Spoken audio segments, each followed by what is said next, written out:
आं नबिन मल्ल बर' साख्रि महरै आं उदालगुरि हायार सेकेन्डारि फरायसालिनि भाइस प्रिन्सिपालमोन। सेमानै रिटायार लाबाय आरो उन्दैनिफ्राय आं लिरनाय खामानि मुखुब थायोमोन आरो बे लिरनाय गेजेरजोंनो बर' साहित्य सभानिफ्रायबो समेश्वर ब्रह्म आं बान्था मोननो हादों। जोंनि उदालगुरि जिल्लानिफ्राय बंगचन्द्र ब्रह्म आं बान्था लानो हादों आरो लोगोसे फोरोंगिरि जानाय समाव आंनि बे मावबोनाय खामानिनि गेजेराव असम सरकारनिफ्राय आङो जायखौ जों स्टेट एवार्ड होनना बुङो बे स्टेट एवार्डखौ आं मोननो हादों आरो 2010आव साहित्य एकाडेमिया जाय गिबि खेबनि थाखाय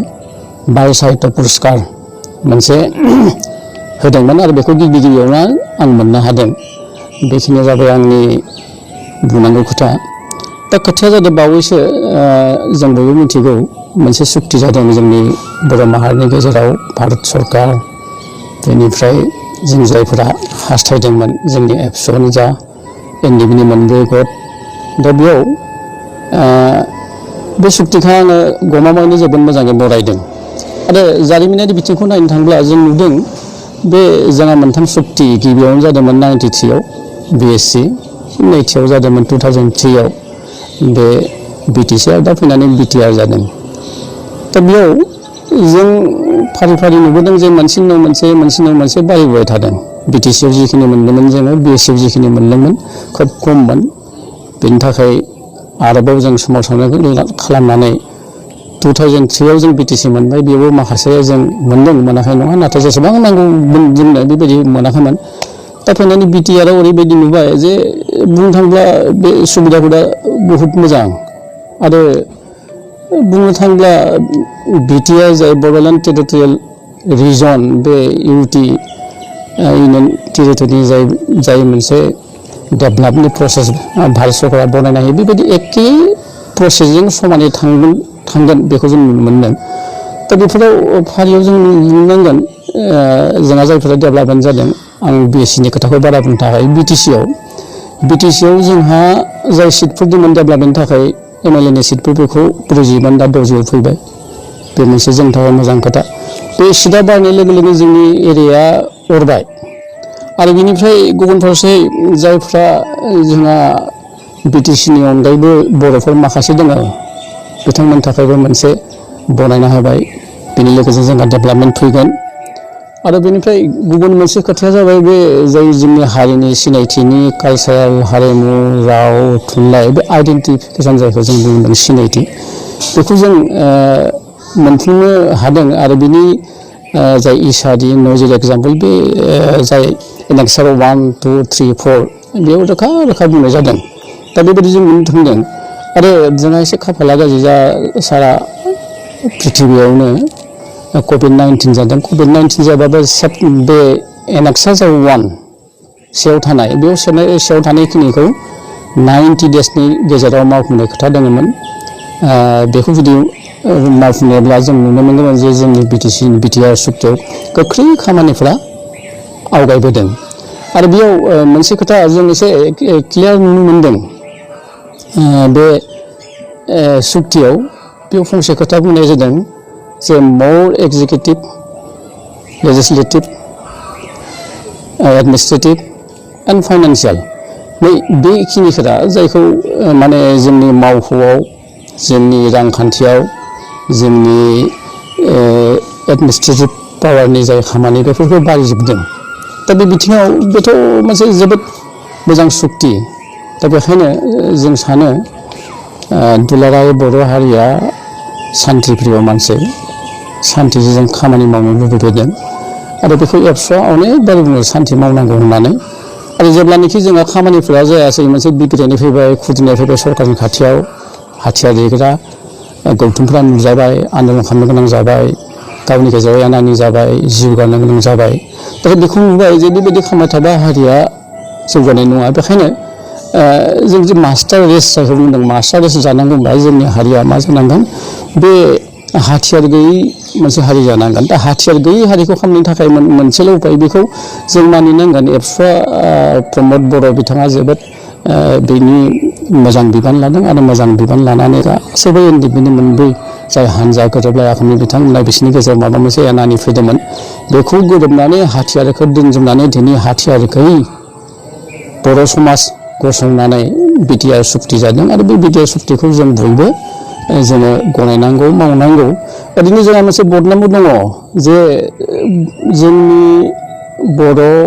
हारिनि अनगायै जायफोरा गुबुन हारिफोर बुंनायखौ मोनसे समाव जोंखौ ओरैबायदि बुंनो हानाय बुंनो हमबाय जे जों माने अख्रा जाथि जोंहा हाथियार दङ जों रावखौ माने बेबायदि बुङोमोन दिनै बेखौ बुंनो हालिया बिथांमोना दिनै बेखौ बुंनायनि बिथांमोना बे बिटिआर सुक्ति जानाय उनाव बिथांमोना फंसे रावजों बुंनो हालिया जे बर' जाथि नोंसोरो उग्रपन्थी नोंसोर हाथियार दं ना जों हाथियार गैला जों होजोबबाय जमा होबाय आरो सान्तिखौ फसंनो थाखाय भारतबर्सनि जे आइडिय'लजि डेभेलपमेन्ट इन्टिग्रेसन जाय दङ खोथा बुंदों खौसे लाबोनो थाखाय बेखौ जों मावनो ओंखारबोदों। दा बेयाव जायफोर एडमिनिस्ट्रेटिभ पावारनि खोथा दङ एक्जिकिउटिभ पावारनि खोथा बुंदों लेजिस्लेटिभ पावारनि खोथा बुंदों फाइनान्सियेल पावारनि खोथा बुंदों बे जोबोद मोनसे मोजां होनना आं सानदों। आरो बिटिसिआव माखासे जायफोरा गैयामोन बिटिसिआव जायफोर प्रिन्सिपाल सेक्रेटारि दंमोन प्रिन्सिपाल सेक्रेटारिनि उनाव एक्जिकिउटिभ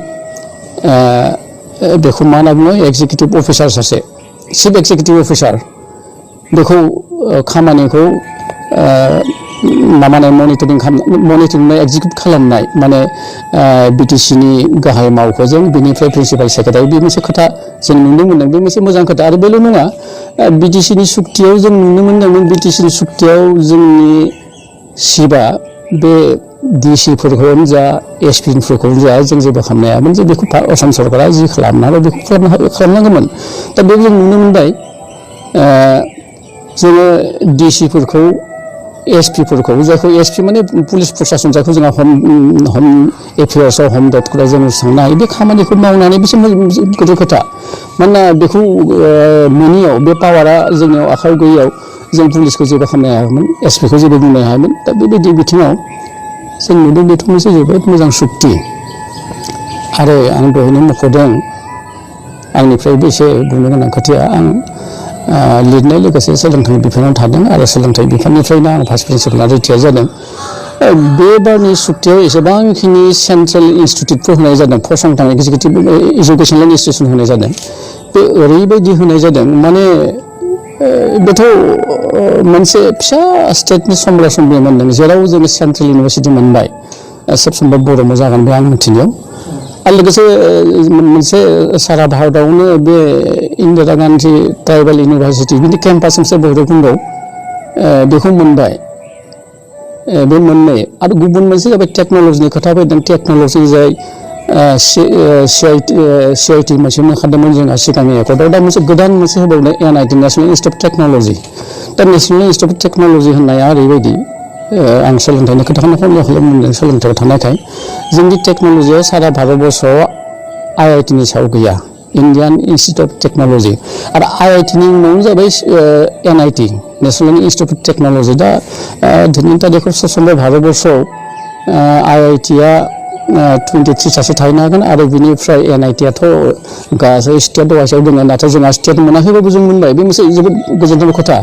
आरो जों नुनो मोनदों जेसेबांखिनि NIT दङ भारतबर्षआव मोननैसो ओरैबायदि NIT दङ फर एग्जाम्पल आं गावनो मिथिगौ राउरकेलानि NITनि खोथाखौ मिथिगौ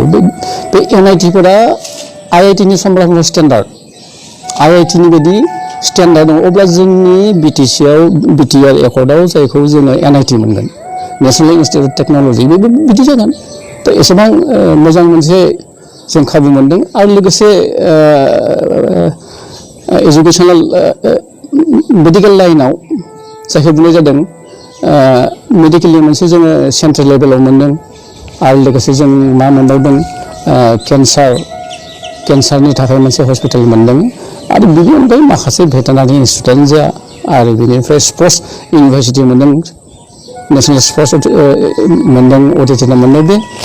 इडुकेसन लाइनाव जेसेबांखिनि नुबाय जेसेबांखिनि जों फसंथान मोनदों बेनि गेजेरजों जोंनि बिटिआर सिङाव थानाय नट अनलि बर'फोरल' नङा आदार देन बड' कमिउनिटिस बिथांमोना सोलोंथाइ लानायाव जोबोद गोरलै जागोन मानोना सोलोंथाइयानो आसोल दा बेखौनो बुंनाय जादों education is a powerful instrument that brings social changes. नोङो सोलोंथाइया ओरैबायदि गोख्रों नोंहा साफ्रोमबो जुदि सोलोंथाइ थायोब्ला जों गावखौ दैदेननो हागोन, न'खर दैदेननो हागोन, समाज दैदेननो हागोन, हारिखौ दैदेननो हागोन आरो जोङो बुहुमाव सोलोंथाइ गोनां गोरों मानसि जों जानो हागोन। दा बे बिथिङाव आं सानदों आं दुलाराय बर' रायजो राजा आइ आफा गेदेर उन्दै बयखौबो खावलायदों जे प्रमद बर'नि दैदेननायाव जायफोरा सागान होनानै बिटिआर सुक्तिखौ लाना फैबाय बे बिटिआर सुक्तिखौ जों बयबो गनायलायनानै मानिलायनानै बेखौ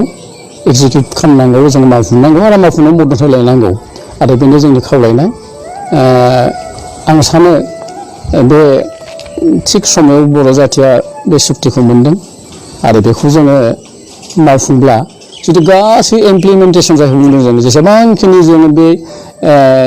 नुनो मोनदों एकर्डआव नुनो मोनदों माखासे माने जायफोरा बेखौ जों नुनो मोनदों बेखौ जुदि जों मावफुंजोबनो हायोबा मेम'रेन्डाम अफ सेटेलमेन्टखौ बेखौ जुदि जों मोनफुंनो हायोबा जायखिनिखौ बन्द'बस्त खालामना फैबाय बिथांमोना सागान होनानै नै बेखिनिखौ नोंथांमोना होनाय जाबाय बेखौ नोंथांमोना मावफुंनांगोन। बे मावफुंनाय खामानिया बर' हारिनि सायाव फैदों आरो बर' हारिया जुदि बेखौ मावफुंनो हायोब्ला जों सानदों बे दिनै नंगौ स्टेट जों मोनाखै जे स्टेट मोननायनि समब्रा समब्रा जों बेखौ बुङाखै जे जों स्टेट नांगोन जों स्टेट नांगोन।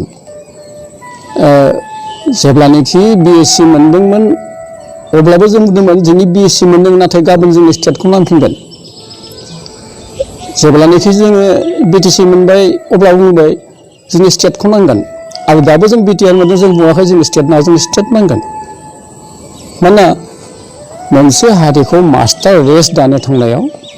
जायखौ जों बिबोदों गोलाव समनिफ्राय बेखौ जों मोननांगोन आरो बेखौ जों सानो मोनबोगोन आरो मोनबोनायनि लामायानो जानानै फैदों। जि मोनथाम सुक्ति जानानै थांबाय दफानि उनाव दफा स्टेप बाय स्टेप मोनसे आवगायबोदों बे मोनसे जोंनि मोजां मोनसे एग्जाम्पल जाहैगोन आरो बेखौ जों बयबो मावफुंलायगोन आं खावलायदों। आरो नैबे सुक्तियाव जाय जा बिटिआर सुक्ति जाबाय बे सुक्तियावथ' आं सिगाङाव फंसे मख'दों बे जोंनि बर' हारि बर' जाथियाल' जाया बर' हारिनि अनगायै जोंनि बे बिटिआर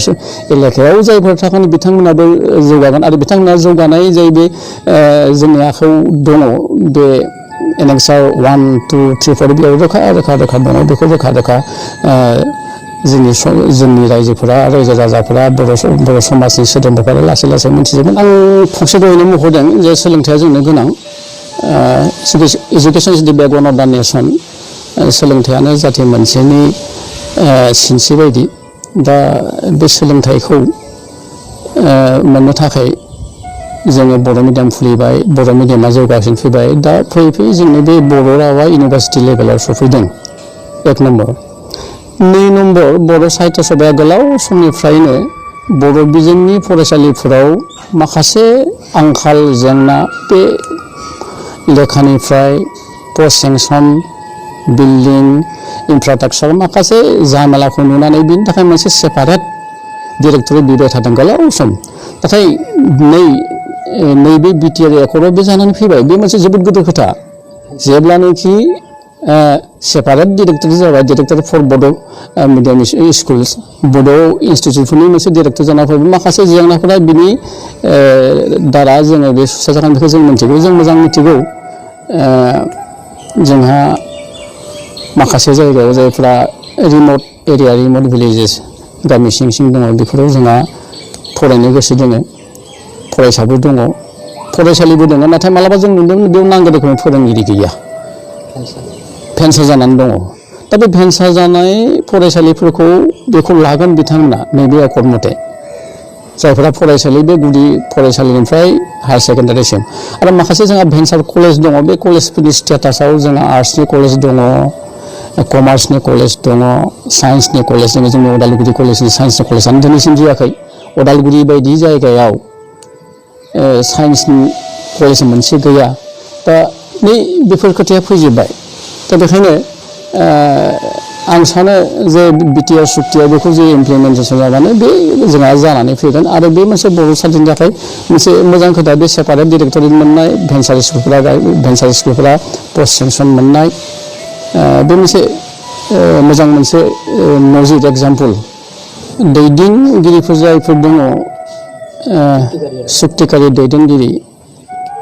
बिथांमोनहा सुक्ति खालामना फैनाय माने अर्थ'आ बेयाव दिल्लीयाव थांना सुक्ति खालामनानै अर्थ'आ जों सर्बसाधारन बुजि मोनो बिसोर खौसे ज' जाना फैबाय बेयाव फैनानै आरो एनानि जानाय खोथाखौ जुदि बिथांमोना सानलायोबा बेखौ सर्बसाधारना जोंनि जाय साधारन मानसिफोरा बेखौ माने बे माने बिथांमोना बुजि मोना दा बेखायनो जों जोङो गेजेरनि मानसि दङ समाजखौ नुहुरग्रा गोजौथिं नुहुरग्रा गाहायथिं नुहुरग्रा जों खावलायबाय थादों खनले खनले बिथांमोना आं बयबो मोनसे खोथा बुंदोंमोन खोमा जे बिथांमोना गोसोआव माबा मोनसे दङब्ला बेखौ गारलायना खौसे जानानै बे सुक्तिखौ बोरैहाय इमप्लिमेन्ट खालामनो हायो बेखौ साक्सेसफुल खालामनो हायो बेयाव बयबो मदद होलायनांगोन बे आंनि मोनसे जोंनि दुलाराय बर' हारिनि लोगोसे जायफोरा सुक्तिकारि बिथांमोननि गोसो सिङाव जायफोर एनानि दंलाय बेखौ गारलायना बेखौ बिथांमोना मावलायनांगौ दा जोंनि खोथाया जाबाय मा जों जुदि नोजोर खालामबा साफ्रोमबो मानसिया बे उन्दैयानो जा गेदेरानो जा बोरायानो जा परिबर्तन सोलायनाय खोथा सानफ्रोमबो लुबैयो सोलायनांगौ आरो बे सोलायनाया मोजांनि थाखाय सोलायनाय डेभेलपमेन्ट सोलायनाय मोजां माने आं डेभेलपमेन्टनि खोथा बुंदों दा मोर डेभेलपमेन्ट जेसेबां डेभेलपमेन्ट जादों मोर डेभेलपमेन्ट आरो बे सुक्तियावबो दङ बेबायदि माने बांसिन जौगाहोनाय बांसिन रांनिफ्राबो जोंहा बारा फैसिगोन दा बेयाव बेखौ नोजोर होनो नायोब्ला जे सर्बसाधारना हयथ' बिथांमोननि इलेक्सननि खोथाखौ जों जेबो बुंनो हाया इलेक्सना बिजाथिनि सायाव सोनारो मालाबा पार्टिनि सायाव सोनारो मालाबा बिजाथिनि गावनि जुनिया बेक्तित्व थायो दा बेखौ नायनानै जों सानो भट बयबो होलायगोन जाय मोजां खामानि मावगोन जाय हारिखौ जौगालांनाय खामानि मावगोन आरो फंसे खोथा बेयाव जों बुंगोन जायनोखि बिटिआर सुक्ति एकर्ड खालामनांगौ बै बिटिआर सुक्तिनि मोनफ्रोमबो दफाखौ जायफोर मावफुंगोन बायदि बेबायदि बिजाथिखौ बिथांमोना भट होना देरहानांगौ मुथथे जों जाय मोनसे मास्टार रेस बर'आ मोनसे मास्टार रेस दानाय मोनसे सिमां बे सिमांखौ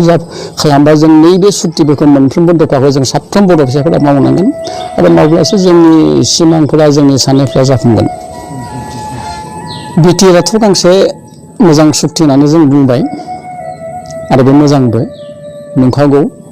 बेयाव माखासे डेभेलपमेन्टनि खोथा बुंदों माखासे बर'निफ्राय गुबुन हारिफोरा जायफोरा दङ जोंनि गेजेराव बिथांमोननि डेभेलपमेन्टनि खोथा बुंदों बे ससिय' कालचारेल एजुकेसन गासैबो खोथा बेयाव हाबनानै दङ दा बेखौ जेब्लासिम जों मावफुंनो हानाय नङा इमप्लिमेन्टेसन खालामनो हानाय नङा अब्लासिम बे जाय सुक्तिकारि बिथांमोना जोबोद मोजां मोनसे आसा लाना फैदोंमोन बेखौ बर' समाजाव लाना थांगोन बड'लेण्ड टेरिटरि रिजनखौ जों डेभेलप खालामगोन बिथांनि बे सिमाङा फोरमाय जागोन आरो बिथांनि सिमाङा फोरमाय जाबा जाय मोनब्रै हानजानि एनडिबि बिथांमोन दङमोन बिथांमोना एसेबां गोलाव बोसोर मुभमेन्ट खालामनानै सब सम्भब 34 इयार्स लं स्ट्रागल खालामनानै जोबोद खस्थ' खालामना सोरबा जिउ गारदों सोरबा लेंग्रा नाङा सोरबा बायदिसिना अनेक जाना बिथांमोना फैदों दा बिथांमोननि सिमाङा बे जाफुंनाय नङा बेखायनो बेखौ जाफुंनो थाखाय जों बयबो गोरोबलायना बेखौ मावनो थाखाय आं खावलायदों अब्लानो जों नुगोन जे जेसेबांखिनि बर' हारिया 93नि एकर्ड 2003नि एकर्ड बेजों जेसेबांखिनि जौगाबोदोंमोन आरो बेनिख्रुइ बांसिन मर डेभेलपमेन्ट बांसिन जौगागोन बे सोलोंथाइ बिथिङाव जौगागोन थाखा फैसानि बिथिङाव जौगागोन जों माखासे फसंथान मोननो हादों आबादारिनिबो मोननो हादों बे टेक्न'लजिनि मोननो हादों आनखि इन्डास्ट्रियेल माखासे जों मोननो हादों बे गासैबो जौगागोन होननानै आं सानो